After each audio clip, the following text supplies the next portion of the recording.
नमस्कार दोस्तों, स्वागत है आपका कबीर सीएससी में। आज के इस वीडियो में देखने वाले हैं 3 नवंबर के करंट अफेयर। तो चलिए शुरू करते हैं। आज का पहला सवाल ये है कि एयरपोर्ट अथॉरिटी ने 50 साल के लिए किस एयरपोर्ट को अडानी ग्रुप को लीज पर सौंप दिया है। यानी कि ये कौन सा एयरपोर्ट है जिसको 50 साल के लिए अडानी ग्रुप को दे दिया गया है। अडानी ग्रुप एक प्राइवेट कंपनी है। ये एयरपोर्ट को लेती है, उसका देख रेख करती है कुछ सालों के लिए। तो इंडिया के कई सारे एयरपोर्ट्स हैं जो फ़िलहाल अडानी ग्रुप को लीज पर 50 साल के लिए दे दिए गए हैं। तो इस सवाल का आंसर हो जाएगा मैंगलोरू एयरपोर्ट। मैंगलोरू एयरपोर्ट ये पड़ता है बेंगलोर यानी कर्नाटका में। ये पड़ता है कर्नाटका में। इसको अडानी ग्रुप को 50 साल के लिए लीज पर दे दिया गया है। 2-3 और जो एयरपोर्ट्स हैं जिसको हाल ही में अडानी ग्रुप को सौंपा गया है 50 साल के लिए। तो इसमें पहले का नाम है थिरुवनंतपुरम एयरपोर्ट। थिरुवनंतपुरम एयरपोर्ट ये पड़ता है केरला में। दूसरे का नाम है गुवाहाटी एयरपोर्ट। गुवाहाटी एयरपोर्ट ये पड़ता है असम में। और तीसरे का नाम है जयपुर एयरपोर्ट। ये पड़ता है राजस्थान में। तो इन तीनों को हाल ही में अडानी ग्रुप को लीज पर दे दिया गया है 50 सालों के लिए। अभी कल यानी 2 नवंबर 2020 को शाम का टाइम करीब शाम को लखनऊ एयरपोर्ट को भी अडानी ग्रुप को सौंप दिया गया है 50 साल के लिए। और अडानी ग्रुप ने एक बंदरगाह है जिसका नाम है कृष्णपट्टनम बंदरगाह। कृष्णपट्टनम बंदरगाह इसको भी खरीद लिया है अडानी ग्रुप ने। तो अडानी ग्रुप ने कृष्णपट्टनम बंदरगाह को भी खरीद लिया है। कृष्णपट्टनम बंदरगाह पड़ता है आंध्र प्रदेश में। आंध्र प्रदेश में। अगला सवाल ये है, रेलवे ने मुंबई उपनगरीय ट्रेन प्रणाली पर कितनी और सेवाएं चलाने की घोषणा की है। तो जो मुंबई उपनगरीय ट्रेन प्रणाली है इसमें कुछ और सेवाओं को ऐड करेगी। तो इसका आंसर हो जाएगा 753 सेवाओं को मुंबई उपनगरीय ट्रेन प्रणाली ने ऐड किया है। और अगर मुंबई की बात आई तो मुंबई और नागपुर के बीच में एक एक्सप्रेसवे बनाया गया है। जिसका नाम है समृद्धि कॉरिडोर। तो इसका नाम बदलकर अब बाला साहब ठाकरे के नाम पर रख दिया गया है। और मुंबई की बात करें तो मुंबई में एक और एक्सप्रेसवे चलाई गई है। वो चलाई गई है मुंबई से दिल्ली के बीच में। मुंबई से दिल्ली के बीच में एक और एक्सप्रेसवे चलाई गई है या बनाई जा रही है। यह दुनिया का पहला ऐसा एक्सप्रेसवे है जिसके ऊपर से एक ब्रिज बनाया जाएगा जानवरों के आने जाने के लिए। यानी जैसे कि ये हाईवे बनाई गई है, ये एक्सप्रेसवे बनाई गई है, तो इसके ऊपर से अगर जानवर यहाँ पे है तो यहाँ पे जाना है तो इसके ऊपर से एक ब्रिज बनाई गई है ताकि जानवर आसानी से इसे क्रॉस कर सके विदाउट किसी हार्म के। तो ये आप जान लीजिए कि दुनिया का या भारत का पहला ऐसा एक्सप्रेसवे है जहाँ पर जानवरों के लिए एक अलग से ब्रिज बनाई गई है। और अगर मुंबई की बात करें, मुंबई में नेशनल पार्क है एक जिसका नाम है Sanjay Gandhi national park. Sanjay Gandhi national park Mumbai में स्थित है। और जो मुंबई का सेंट्रल रेलवे स्टेशन है यानी कि मुंबई सेंट्रल रेलवे स्टेशन, इसका नाम बदलकर अब नाना साहब या नाना शंकर सेठ टर्मिनल कर दिया गया है। शंकर सेठ टर्मिनल कर दिया गया है। और हाल ही में मुंबई ने एक डाक पोस्टल कवर लॉन्च किया है। डाक पोस्टल कवर को निकाला है जिस पर प्रवासी जो मजदूर है उनकी फ़ोटो लगाई गई हैं। और मुंबई में एशिया का सबसे बड़ा डेटा सेंटर ओपन हुआ है। तो इसका जो नाम है रखा गया है योट्टा डेटा सेंटर। ये योट्टा नाम की एक कंपनी है तो इसी ने बनाया है। योट्टा नाम की जो कंपनी है इसी ने बनाया है इस सेंटर को। तो इसी के नाम पर इसका नाम रख दिया गया है योट्टा डेटा सेंटर। ये एशिया का सबसे बड़ा डेटा सेंटर है। नेक्स्ट सवाल ये है, भारतीय क्रिकेट बोर्ड यानी बीसीसीआई ने किस कंपनी को महिला T20 चैलेंज का टाइटल प्रायोजक घोषित किया है? यानी जो फिलहाल UAE में महिला T20 चैलेंज होने वाला है, तो उसका प्रायोजक किसे डिक्लेयर किया गया है? तो इसका आंसर हो जाएगा रिलायंस जियो। अगर महिलाओं की बात करें तो महिलाओं से संबंधित कुछ और भी फैक्ट हैं जो आप लोगों को जानने चाहिए, क्योंकि महिलाओं से सवाल काफ़ी पूछे जा रहे हैं आजकल एग्ज़ाम में। तो इसमें पहला सवाल ये बन सकता है कि women cricket selection committee, women cricket selection committee यानी महिला क्रिकेट सिलेक्शन कमेटी की जो चेयरमैन है वो कौन बनी है? तो चेयरमैन बनी है नीतू डेविड। नीतू डेविड ये भी एक पूर्व क्रिकेट खिलाड़ी रह चुकी हैं।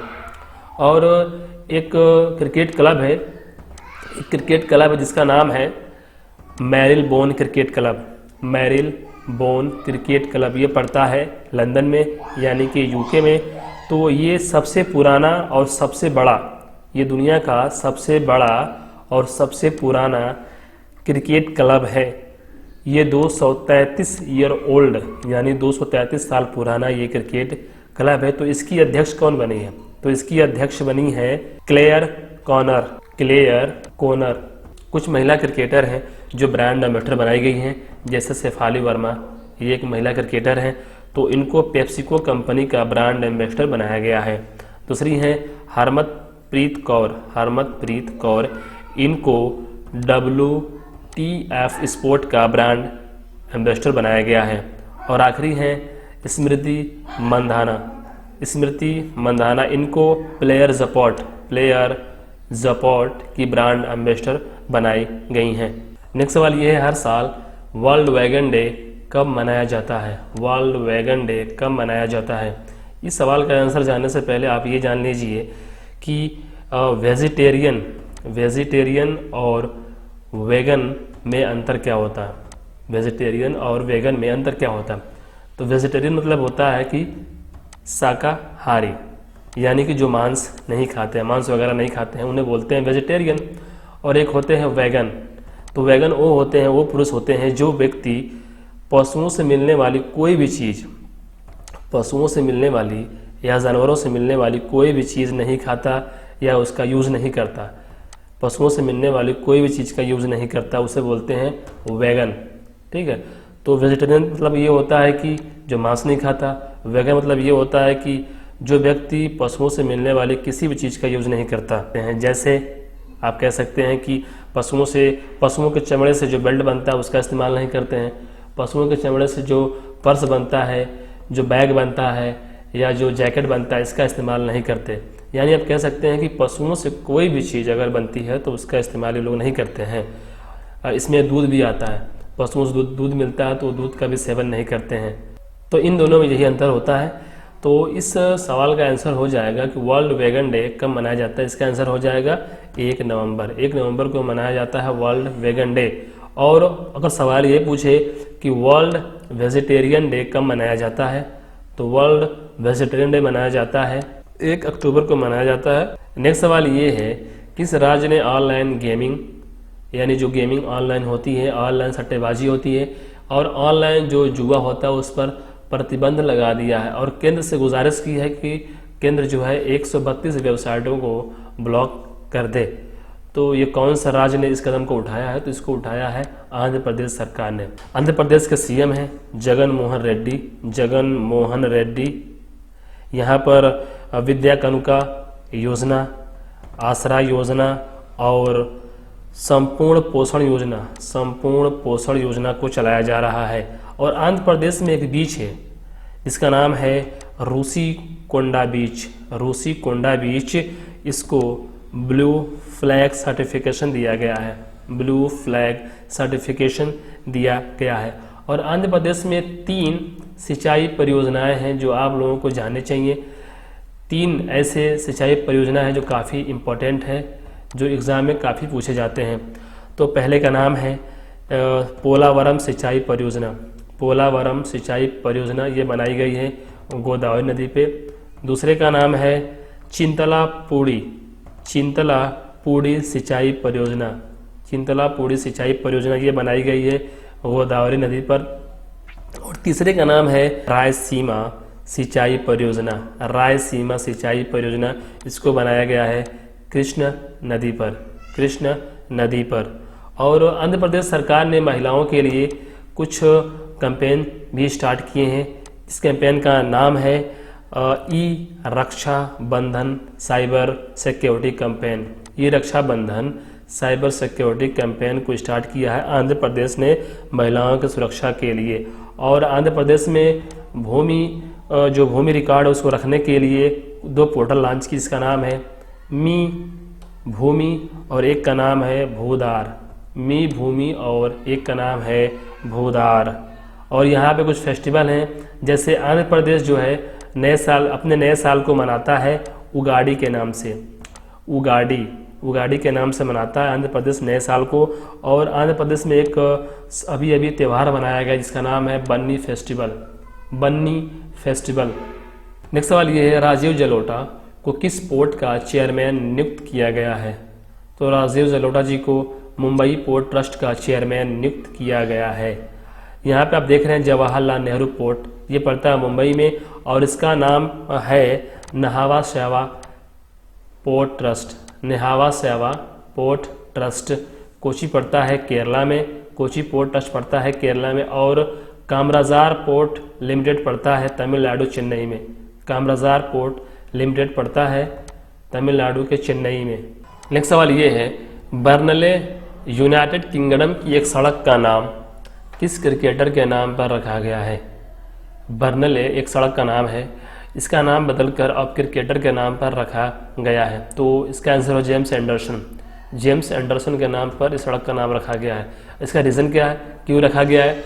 तो इसका रीज़न ये है कि ये दुनिया के ऐसे बॉलर बने हैं, ये दुनिया के ऐसे फास्ट बॉलर बने हैं जो टेस्ट क्रिकेट में टोटल 600 विकेट लिए हैं। टेस्ट क्रिकेट में इन्होंने 600 विकेट लिए हैं। ये दुनिया का पहले फास्ट बॉलर है। अब सवाल ये उठता है कि 600वां विकेट कौन था इनका? तो 600वां विकेट इनका था पाकिस्तान के एक खिलाड़ी हैं जिनका नाम है अजहर अली। अगर गली की बात आई तो एक इज़राइल देश का एक सिटी जिसका नाम है तेल अवीव। इज़राइल देश की एक सिटी का नाम है तेल अवीव। इसका एक गली है, उसका नाम रखा गया है रविंद्रनाथ टैगोर जी के नाम पर।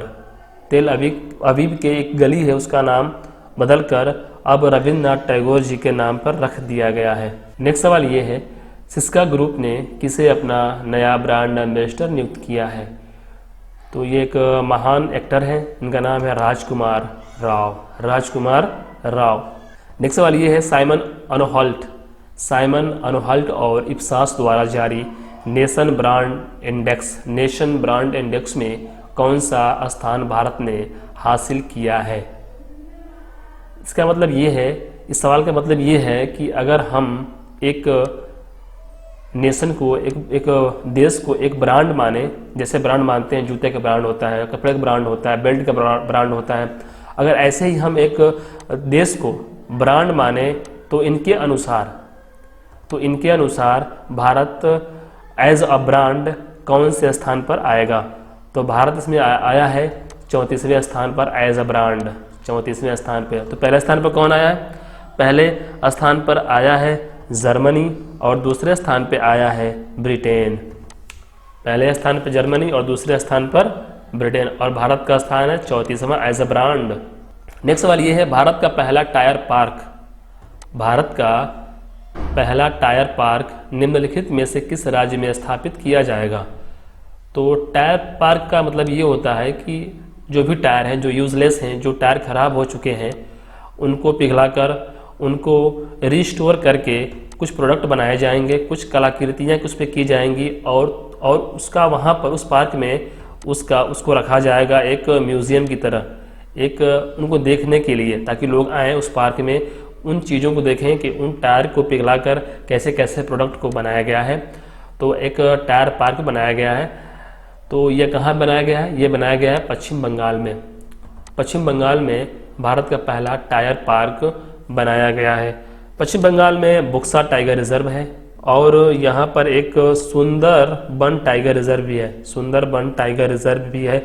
और पश्चिम बंगाल ने कर्मभूमि नाम का एक पोर्टल लॉन्च किया है IT सेक्टर में जो काम करते हैं एम्प्लॉय उनके लिए। नेक्स्ट सवाल ये है, किस राज्य ने डिजिटल भुगतान के लिए आशा पे नामक एक एंड्रॉयड एप्लीकेशन और वेब पोर्टल को लॉन्च किया है? किस राज्य ने लॉन्च किया है? तो इसको लॉन्च किया हरियाणा राज्य ने। हरियाणा राज्य ने आशा पे नामक एक एंड्रॉयड एप्लीकेशन और वेब पोर्टल को लॉन्च किया है। आशा पे ये हेल्थ वर्कर होती हैं, आशा पे ये महिलाएं होती हैं और ये हेल्थ वर्कर होती हैं। न्यूट्रिशन ब्रांड वेल वॉश्ड ने किसे 3 साल के लिए अपना ब्रांड एम्बेसडर नियुक्त किया है? तो इन्होंने नियुक्त किया है युवराज सिंह को, भारत के मशहूर क्रिकेट खिलाड़ी युवराज सिंह। अगला सवाल ये है, किस राज्य में टीबी यानी ट्यूबरकुलोसिस टीबी से पीड़ित लोगों की पहचान करने के लिए एक विशेष 10 दिवसीय अभियान को स्टार्ट किया है? इस अभियान से ये होगा कि जो टीबी से पीड़ित लोग हैं उनकी पहचान की जाएगी। तो इस पहल को स्टार्ट किया है, इस अभियान को स्टार्ट किया है उत्तर प्रदेश सरकार ने। टीबी की बात करें तो टीबी को भारत से खत्म करने के लिए भारत सरकार ने एक लक्ष्य रखा है 2025 तक, यानी 2025 तक भारत सरकार का लक्ष्य है कि टीबी को जड़ से उखाड़ फेंकने का। और जो टीबी है ये फैलता है बैक्टीरिया से फैलता है। नेक्स्ट सवाल ये है, जॉन मगुफुली ने किस देश के राष्ट्रपति का चुनाव जीता है? तो इसका आंसर हो जाएगा तंजानिया का चुनाव जीता है राष्ट्रपति का जॉन मगुफुली ने। तंजानिया की कैपिटल है डोडोमा, रवांडा की कैपिटल है किगाली और कांगो की कैपिटल है ब्राज़विल्ले। मिस्र का कैपिटल है काहिरा, मिस्र की राजधानी है काहिरा। अगला सवाल ये है, फेहमार्न बेल्ट सुरंग जो हाल ही में खबरों में था वह डेनमार्क को किस देश से जोड़ेगी? एक सुरंग बनाई गई है, तो यह डेनमार्क को किस कंट्री से जोड़ेगी? तो ये जोड़ेगी जर्मनी को। ये सुरंग फेहमार्न बेल्ट सुरंग जर्मनी को डेनमार्क से जोड़ेगी और इसकी लंबाई जो है वो है 18 किलोमीटर। तो आज के लिए बस इतना ही। आशा करता हूँ ये वीडियो आपको अच्छा लगा होगा। अगर अच्छा लगा तो लाइक कर लीजिए और चैनल पर पहली बार आए हैं तो सब्सक्राइब कर लीजिए। धन्यवाद।